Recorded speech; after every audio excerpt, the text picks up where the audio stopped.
Georges Alain de Jones a accordé une très rare interview ce week-end à une radio auvergnate. L'occasion de revenir sur son parcours, depuis la Star Academy, jusqu'à son retour artistique et médiatique, aujourd'hui. Georges Alain de Jones est sans doute l'un des candidats les plus emblématiques de la Star Academy.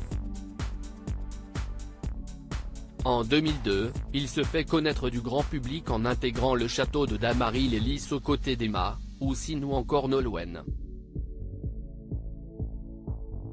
C'est cette dernière qui remportera le trophée avec la carrière qu'on lui connaît, depuis. Mais le public avait beaucoup apprécié la personnalité très forte de Georges Alain, et même si le chant n'était pas son point fort, ses prestations sur les primes, ou encore ses coups de colère l'ont rendu culte. Depuis, le musicien âgé aujourd'hui de 47 ans, s'est fait très discret, de sa propre volonté. En 2020, il avait lâché une bombe en parlant de trucage à la Star Academy, avant de tempérer le bad buzz provoqué. Le chant, c'est arrivé avec le château. C'est juste le mot truqué qui est gênant en fait.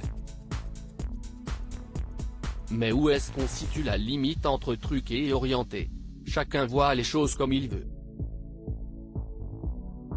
Moi je trouve que le mot truqué est très violent. L'orientation sur un montage vidéo en télé, tous les gens qui font de la télé savent comment ça se passe. C'est un peu dur de dénigrer le système car pour donner du rythme à une émission, un programme, un docu, il faut du montage. On le sait tous donc quel est le problème avec ça? Nous avait-il confié. Ce week-end, Georges Alain de Jones a répondu à l'invitation de Logo FM, pour l'émission TTU, animée par Stéphane Huyn. Très rare dans les médias, l'ex-star académicien a donné de ses nouvelles à la radio auvergnate, et a évoqué la Star AC. L'occasion déjà de rappeler qu'il n'était pas du tout chanteur avant de faire l'émission de TF1. Le chant, c'est arrivé avec le château. Par contre j'ai essayé tous les instruments quand j'avais 8, 9 ans, a-t-il expliqué. Avant d'expliquer pourquoi il ne veut plus trop parler de la Star Academy. Je ne renie pas le fait d'y avoir participé, c'est factuel mais j'ai tendance à plutôt regarder devant moi. Là, il s'est écoulé 20 ans, et c'est vrai que revenir sur des choses d'il y a 20 ans, il y a un peu moins de piment. Ça m'intéresse un peu moins.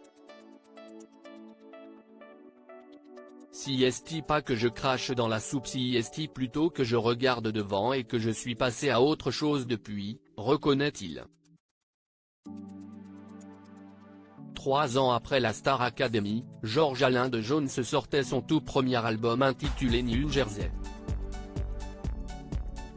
Un album signé dans une grande maison de disques qui avait plutôt reçu un bel accueil du public, sans pour autant convaincre pour une suite. Mais le musicien reconnaît aussi ses erreurs, j'ai pas vraiment joué le jeu sur le côté promotionnel de cet album, j'étais pas au bon endroit. D'un commun accord avec Monsieur Pascal Nègre, on a compris que c'était des marches trop hautes pour moi et c'était pas mon environnement.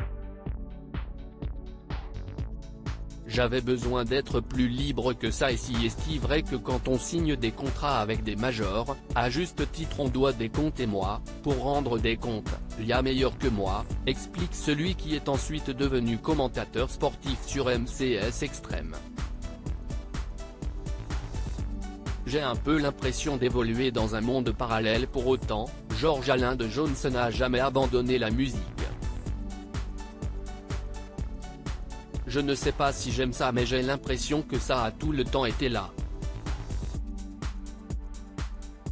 Ça m'a jamais quitté. Je sais plus si CIST une passion tellement CIST présent depuis mon plus jeune âge, affirme-t-il. L'artiste originaire de Saint-Jean-Cap-Ferrat va enfin retrouver sa moitié, la scène, avec un premier concert annoncé le 13 avril prochain à Montrouge, et la sortie d'un nouvel album Monde Parallèle très prochainement. Ce titre le définit bien comme il l'a expliqué, j'ai un peu l'impression d'évoluer dans un monde parallèle, je suis coupé de tout, je ne regarde jamais la télé, les informations m'ont clairement fatigué parce qu'elles sont orientées. Je suis très spécial comme garçon donc je me suis coupé de tout, conclut celui qui affirme qu'il se soigne avec la musique, et qu'il est prêt à retrouver les médias pour défendre ce nouveau projet. Georges Alain de Jones est aussi un homme de cœur qui soutient l'association Les Sentinelles du Cœur, qui œuvre pour les sans-abri en France.